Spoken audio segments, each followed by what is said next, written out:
My mother's been a great inspiration in my life, and I think some of the attributes of being a dreamer must be associated with my mother. And she worked for a major cancer hospital in Australia for 40 years.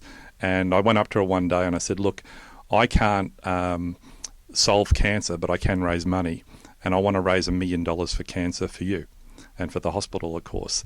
And this is before I started Bucket Dream. So something really simple. And I got movie lovers in Australia to donate $2, a gold coin, to help cancer research and development. We raised $500,000. And then the second big idea I had was to get one of Australia's biggest rock star, who I'm his biggest fan, to put on a concert for cancer. And he agreed. And we raised $500,000 in a night. So I went to my mother and said, we've achieved that and we knocked it off the bucket list.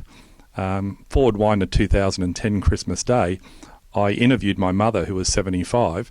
Her mother was 96. And I said, tell me 20 things about you that I don't know. And through that conversation, I wrote all the notes down. And my mother, who'd recently lost her husband 2 years earlier, said, my dream is to go to Tuscany. And I said, Mum, I'll take you there. Forward wind 30 days. And the next time I saw my mother, she'd passed away with the rosary beads in her left hand. And I said, life is short and we've got to do everything we can to try and live our dream. And I decided at the pinnacle of my corporate life, my career, I worked for Village Roadshow, one of the biggest entertainment companies in the world, and I'd been there for 11 and a half years, so it's a long time. And I decided to leave the company and go build Bucket Dream. What are your 3 favorite dreams on the platform?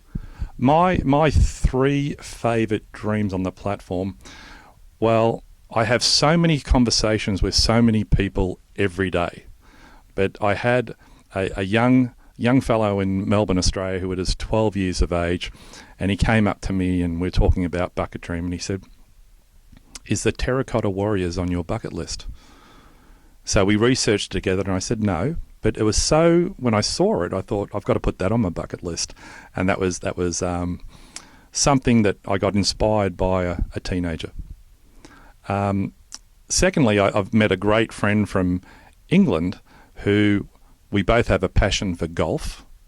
And obviously, my dream, I'd love to play Augusta one day, love to play Pebble Beach. And he said, you got to go to play Old Head in Ireland. So I've added that to my bucket list. And I suppose the third one from a family point of view is the Great Wall of China. It just inspires me, it intrigues me, and I want to do it with my family. So I think dreams are about what you want to do, what you want to do with your partner, what you want to do with your children, what you want to do with your friends. And I had a dream when I was 10 years old that I'd go to Augusta and play the Masters, and I never did it. And then one day, probably 3 years ago, I was talking to my teenage son. And he says, I got a great idea. Why don't you and I have a father and son experience at Augusta and go to the US Masters?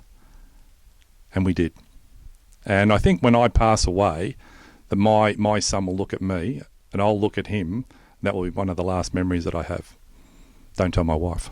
But yeah, it's very, very important. I think the thing is what I've learned. People ask me what I do, and I said, I'm in the dream business. And I talk to people. Every person in this world has a right to dream. And every person in this world should spend some time to think about what is on your bucket list. It's not a fad. But what are the 100 things that you want to do with your wife, with your family, with your friends? What do you want to do to help give back? Is it to raise money for cancer? So it's, we should all take time to dream. Thank you so much for talking to me about the platform, and I can't wait to add my own dreams to it. Well, I just say is that Bucket Dream, dream bold, dream big, and thank you.